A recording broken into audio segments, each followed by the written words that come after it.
الحمد لله وكفى وسلام على عباده الذين اصطفى أما بعد أعوذ بالله من الشيطان الرجيم بسم الله الرحمن الرحيم قل تعالوا أتل ما حرم ربكم عليكم ألا تشركوا به شيئا وبالوالدين إحسانا ولا تقتلوا أولادكم من إملاق نحن نرزقكم وإياهم ولا تقربوا الفواحش ما ظهر منها وما بطن ولا تقتلوا النفس التي حرم الله إلا بالحق ذلكم وصاكم به لعلكم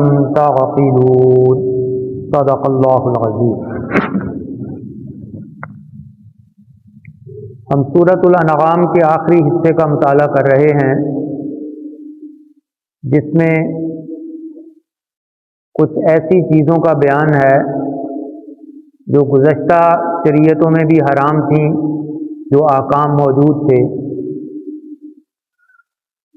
انہی کو دوبارہ اس قرآن مجید میں بیان کیا گیا ہے۔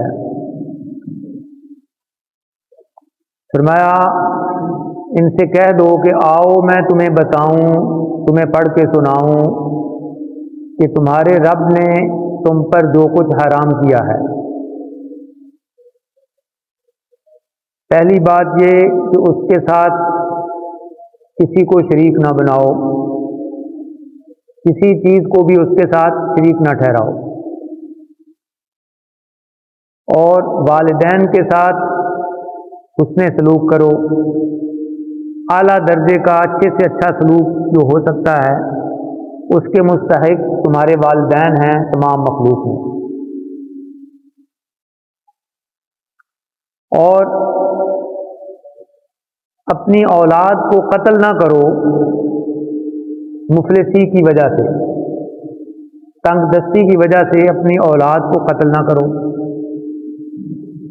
ہم ہیں جو رزق دیتے ہیں تم کو بھی اور ان کو بھی۔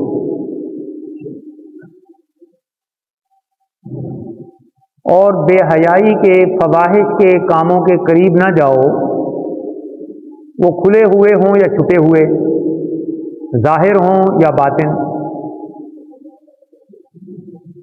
اور کسی جان کو قتل نہ کرو جس کو اللہ نے محترم ٹھہرایا، جس کا قتل کرنا حرام کیا، مگر کسی حق کے ساتھ، جب اس کو قتل کرنے کا جواز پیدا ہو جائے۔ یہ وہ باتیں ہیں جن کی اللہ نے تم کو نصیحت کی ہے، وصیت کی ہے، تاکہ تم عقل سے کام لو، سوچو سمجھو۔ تو یہ 5 باتیں ہیں جو اس آیت مبارکہ میں بیان ہوئی ہیں۔ اس سے اگلی آیت میں مزید کچھ باتیں ہیں۔ ان 5 باتوں میں سے پہلی 2 باتوں پر ہم گفتگو کر چکے کہ شرک نہ کرو اور والدین کے ساتھ اچھا سلوک کرو، اس پر گزشتہ جمعہ کو بات ہوگی۔ تیسری چیز جو ہے آج ہم وہاں سے گفتگو شروع کرتے ہیں کہ اپنی اولاد کو قتل نہ کرو مفلسی کے سبب۔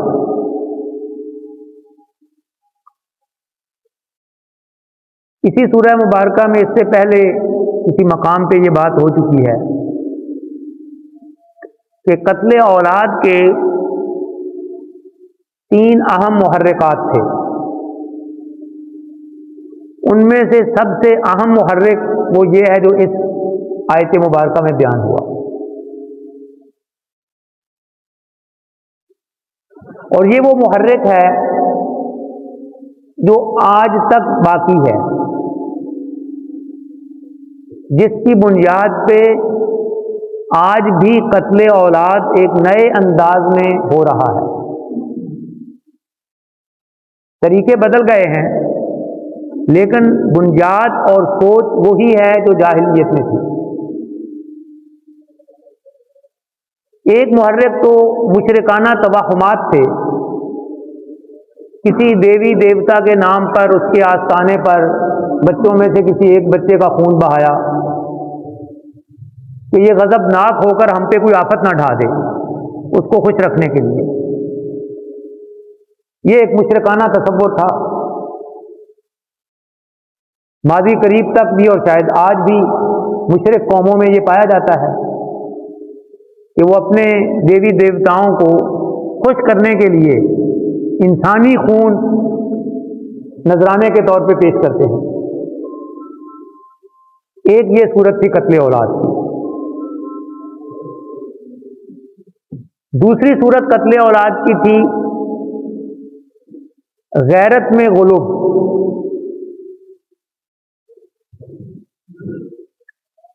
خاص طور پر یہ بیٹیوں کے ساتھ منسوب اس کا تعلق تھا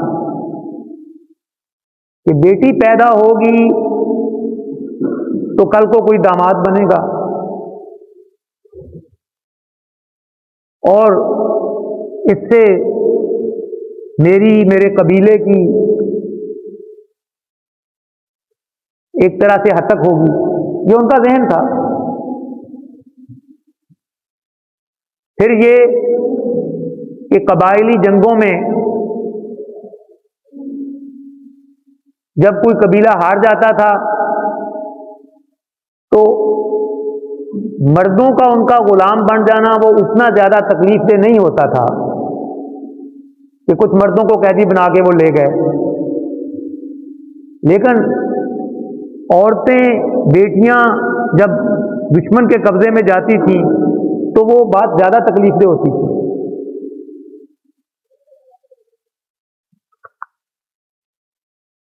اور بیٹیوں کے قتل میں بھی پھر جو آخری بات آ رہی ہے وہ بھی شامل تھی۔ جو تیسرا محرک ہے وہ ہے غربت، تنگ دستی، کہ ہماری اپنی روٹی پوری نہیں ہو رہی، ہم زیادہ بچوں کو کہاں سے کھلائیں گے، وسائل نہیں ہے میرے پاس، میں ان کو کیسے پالوں گا؟ تو پہلے دن ہی ان کا کام تمام کر دو۔ یہ محرک بھی بیٹیوں کے معاملے میں زیادہ عامل تھا کہ اس معاشرے میں اور ماضی قریب تک کی روایتی تہذیبوں کے اندر کمانے کی ذمہ داری ہمیشہ مرد کی ہوتی تھی، عورت کا دائرہ کار گھر کو سنبھالنا تھا۔ عورت معاش کی بھاگ دوڑ میں پہلے حصہ نہیں لیتی تھی، تو بیٹوں کو برداشت کر لیا جاتا تھا کہ چلو کچھ عرصہ ان کو کھلائیں گے، بعد میں یہ ہمارا ہاتھ بٹائیں گے، کسب معاش میں یہ ہمارے دست و بازو بنیں گے، بیٹیاں تو بوجھ ہوں گی، انہوں نے تو گھر بیٹھنا ہے، ان کی تو کفالت کرنی ہے ہم نے۔ تو بیٹوں اور بیٹیوں کے دونوں کے حوالے سے تنگ دستی، مفلسی، یہ ایک محرک تھا، بیٹیوں کے معاملے میں زیادہ تھا۔ اس بنیاد پر اولاد کو قتل کیا جاتا تھا، اس کو حرام قرار دیا جا رہا ہے۔ لا تقتلوا اولادکم، اپنی اولاد کو، اپنے بچوں کو قتل نہ کرو۔ اور اگلے الفاظ میں اس تصور کی جڑ کاٹی جا رہی ہے جو اس بھیانک کام کا سبب بنتا تھا، ان کو کہاں سے کھلائیں گے؟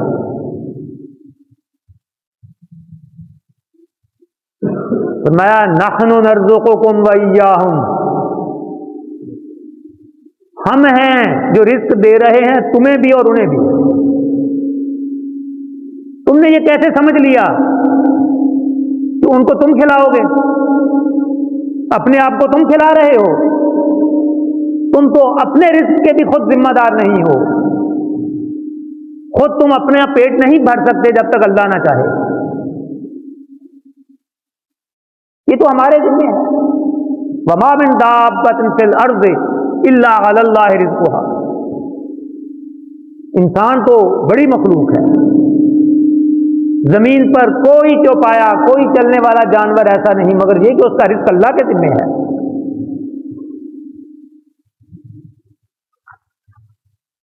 وَكَأَيٍّ مِّن دَابَّةٍ لَّا تَحْمِلُ رِزْقَهَا اللَّهُ يَرْزُقُهَا وَإِيَّاكُمْ۔ کتنے ہی چوپائے ہیں جو اپنا رزق اٹھائے ہوئے نہیں پھرتے۔ انسان تو پلاننگ کرتا ہے اگلے سال کے لیے، جانور چوپائے وہ اپنا رزق اٹھا کے تو نہیں پھرتے، ذخیرہ اندوزی تو نہیں کرتے۔ اللہ ان کو بھی رزق دے رہا ہے، تمہیں بھی دے رہا ہے۔ رازق اللہ ہے، تم خود نہیں ہو، تم صرف ایک ذریعہ اور واسطہ ہو، اپنے لیے بھی اور اپنی اولاد کے لیے بھی۔ یہ جو کھانا تمہارے دسترخوان تک پہنچتا ہے یہ تم نے خود اگایا تھا، اس کی پیداوار میں، اس کے تیار ہونے میں جو جو عوامل کام آئے ہیں، اس کائنات کی جو جو قوتیں استعمال ہوئی ہیں، اس میں تمہارا کیا رول ہے؟ پالتا ہے بیج کو مٹی کی تاریکی میں کون، کون دریاؤں کی موجوں سے اٹھاتا ہے سحاب، کون لایا کھینچ کر پچھم سے بادے سازگار، یہ زمین کس کی ہے، کس کا ہے یہ نور آفتاب، کس نے بھر دی موتیوں سے خوشائے گندم کی جیب، موسموں کو کس نے سکھلائی ہے خوبے انقلاب۔ یہ سارا کچھ کون کر رہا ہے؟ وہی رازق ہے۔ تم ایک کل پرزے ہو، تمہاری حیثیت صرف ایک واسطے اور وسیلے کی ہے، اس سے زیادہ تمہارا کوئی کردار نہیں۔ تو اپنے ذہنوں سے یہ بات کھرچ کے نکال دو کہ اپنے آپ کو یا اپنے بچوں کو تم خود کھلا رہے ہو۔ نحن نرزقکم وإیاہم، ہم ہیں جو تمہیں رزق دے رہے ہیں اور ہم ہیں جو انہیں رزق دیتے ہیں۔ بلکہ بعض روایات سے یہ اندازہ ہوتا ہے کہ تمہیں بھی جو رزق مل رہا ہے وہ ان کی وجہ سے مل رہا ہے۔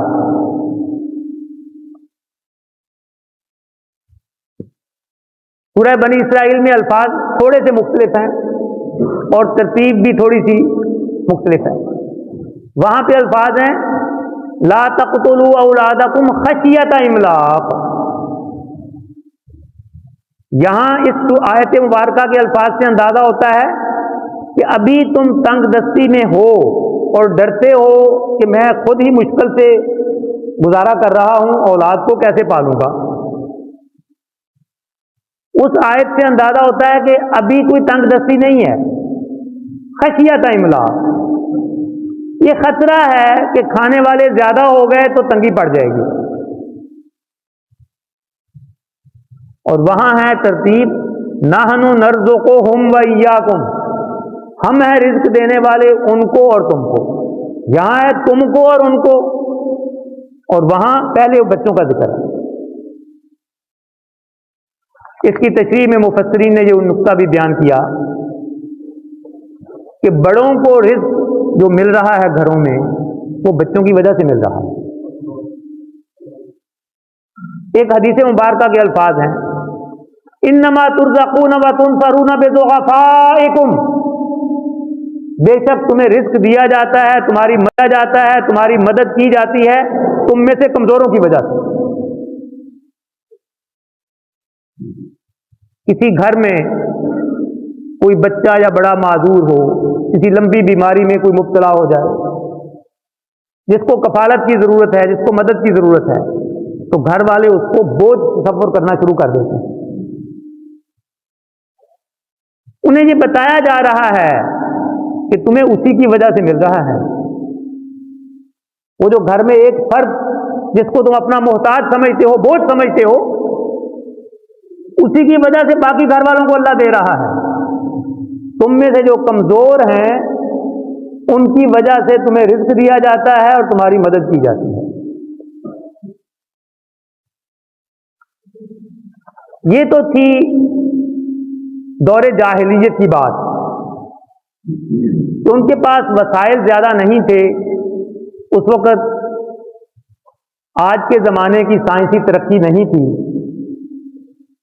تو وہ سیدھا سیدھا اس تصور سے کہ اولاد کل کو کھانے میں شریک ہوگی، تنگ دستی ہو جائے گی، تو اس کو قتل کر ڈالتے تھے۔ آج کا انسان کیا کر رہا ہے؟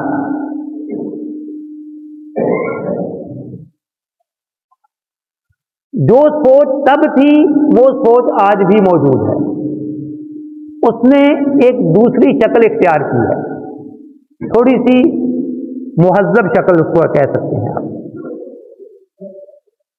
وہ سوچ کیا تھی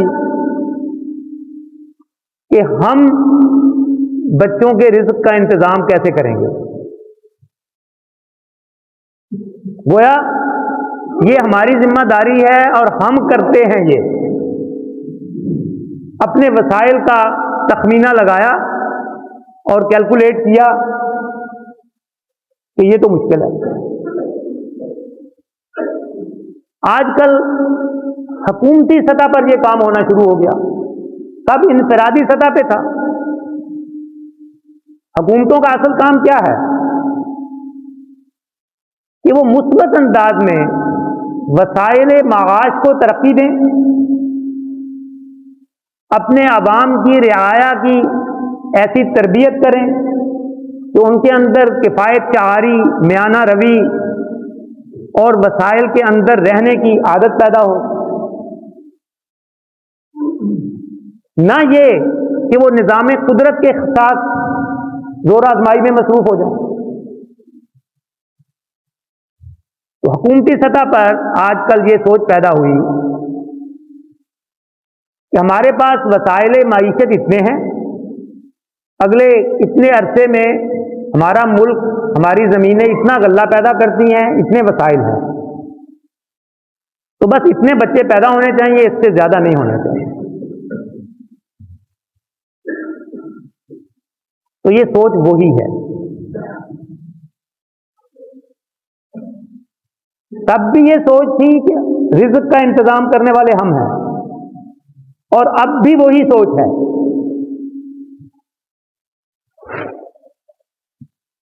چنانچہ بڑے خوبصورت ناموں سے وہ غیر مہذب تھے تو ان کے پاس ایک بونڈی سی شکل تھی، بھیانک شکل تھی کہ بچوں کو قتل کر دیا۔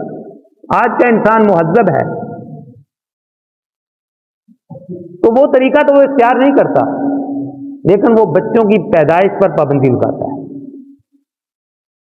اس سے زیادہ نہیں ہونے چاہیے۔ سوچ وہی ہے کہ کہاں سے کھلائیں گے، وسائل کم پڑ جائیں گے۔ تمہیں معلوم نہیں کہ وسائل کو بڑھانے کی قدرت اس کے ہاتھ میں ہے۔ وہ جس انسان کو، جس جان کو اس دنیا میں بھیجتا ہے، اس کے رزق کے وسائل ساتھ بھیجتا ہے۔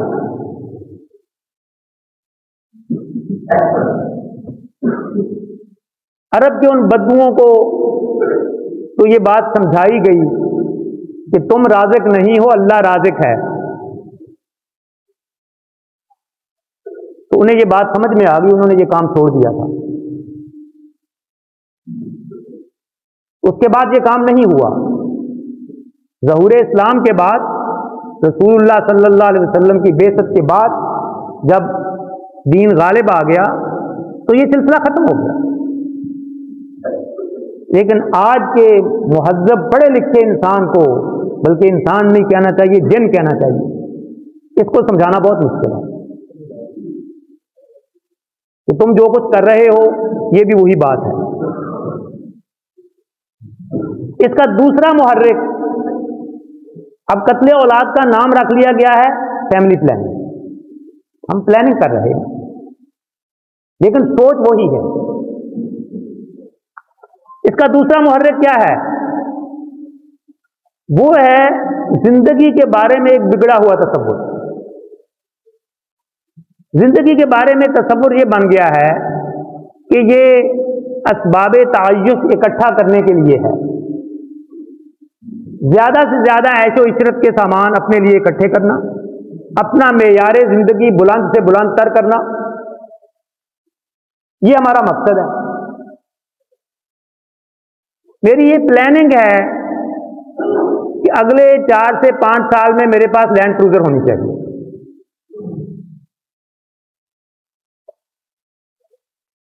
اگر اس دوران 3 بچے گھر میں آ گئے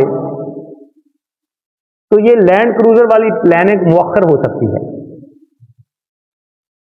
کچھ ان کی تربیت پر، ان کی پرورش پر خرچہ ہوگا، تو اس لیے یہ نہیں آنے چاہیے بچے. میرا معیار زندگی بلند ہونا چاہیے، مزید بچے نہیں چاہیے مجھے.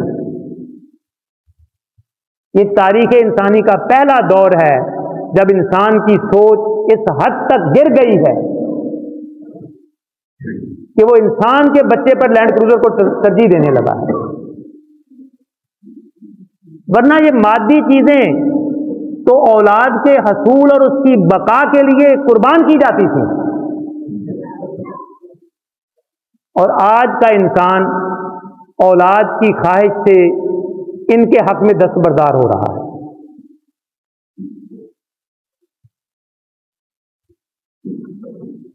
وَلَا تَقْتُلُوا أَوْلَادَكُم مِّنْ إِمْلَاقٍ،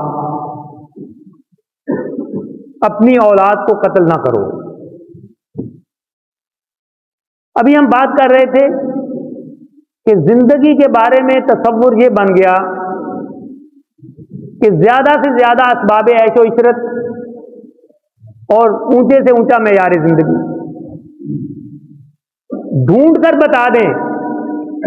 پورے قرآن میں آپ کی زندگی کا یہ مقصد کہیں بیان ہوا؟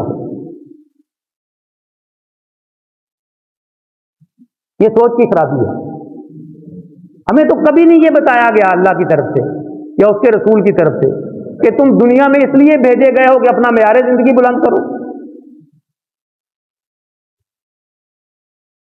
ہمیں تو یہ بتایا گیا ہے کہ تم ایک امتحان کے لیے بھیجے گئے ہو. تو کمرہ امتحان یا امتحان گاہ وہ کبھی اسباب عشرت اکٹھا کرنے کی جگہ ہوتی ہے، وہ خواہشات کو پورا کرنے کی جگہ ہوتی ہے. وہاں تو امتحان سمجھ کے وقت گزارا جاتا ہے. اللہ تعالیٰ نے جو فطری ذمہ داریاں ہمیں سونپی ہیں وہ پوری کرنی ہیں. یہ اسی کا نتیجہ ہے کہ آج کا انسان وہ لطف اور لذت تو حاصل کرنا چاہتا ہے، مگر اس کے نتیجے میں عائد ہونے والی ذمہ داری، بچوں کی پیدائش، ان کی پرورش، ان کی دیکھ بھال، اس سے جان چھڑانا چاہتا ہے. اور سائنس اس معاملے میں آپ کی مدد کرنے کے لیے حاضر ہے. وہ نت نئے طریقے وہ آپ کو بتا رہی ہے. یہ اپنی عقل کا، اپنے علم کا غلط استعمال ہے. اللہ کی دی ہوئی عقل، اس کو ہم غلط رخ پہ استعمال کر رہے ہیں. یہ تو ہے قتل اولاد کی ایک ظاہری شکل، اور اس آیت مبارکہ میں یہی مراد ہے. لیکن اسی کے ضمن میں ایک اور قسم کا قتل ہوتا ہے، اس کا بھی ذکر کر دیتے ہیں. وہ ہے معنوی قتل، روحانی قتل. قرآن پاک میں زندگی اور مردہ ہونے کا یہ تصور بارہا بیان ہوا ہے. اسی سورہ مبارکہ میں ہم یہ آیت پہلے پڑھ چکے ہیں. أَفَمَنْ كَانَ مَيْتًا فَأَحْيَيْنَاهُ وَجَعَلْنَا لَهُ نُورًا يَمْشِي بِهِ فِي النَّاسِ. بھلا وہ شخص جو مردہ تھا پھر ہم نے اس کو زندہ کیا، پھر وہ لوگوں کے درمیان ایک روشنی لیے پھرتا ہے، ایک روشنی کے ساتھ پھرتا ہے. اس کی تشریح میں بتایا تھا کہ یہاں مردہ سے مراد وہ انسان ہے جو ایمان سے پہلے تھا، حالت کفر میں جو تھا وہ مردہ تھا. ایمان حاصل ہوا، ایمان کی روشنی آئی تو وہ زندہ ہو گیا، ہم نے اسے زندہ کر دیا. تو اپنی اولاد کے لیے ان کی ایمانی اور روحانی تربیت کا انتظام نہ کرنا، اسے ملحدانہ نظام تعلیم کے حوالے کر دینا کہ وہ جو مرضی ان کے ذہن میں ڈال دیں، وہ ان کو ایتھیسٹ بنا دیں، ان کو اللہ اور اس کے رسول کا منکر بنا دیں، ان کو آخرت کے تصور سے غافل کر دیں، جو مرضی کر دیں ان کے ساتھ، اور اس طرف سے بے فکر ہو جانا والدین کا، یہ بھی ایک طرح سے قتل اولاد ہے۔ مانوی انداز میں اولاد کا قتل ہے یہ، ان کی دینی اور ایمانی خطوط پر تربیت نہ کرنا، ان کی تعلیم کا انتظام نہ کرنا، ان کو قرآن و سنت کی تعلیم نہ دینا کہ جس کے ساتھ وہ زندہ رہ سکیں۔ قرآن ایمان والی زندگی کو ان لوگوں کو زندہ کہتا ہے جو اہل ایمان ہیں۔ اِنَّکَ لَا تُسْمِعُ الْمَوْتَىٰ، تو مردوں کو نہیں سنا سکتے۔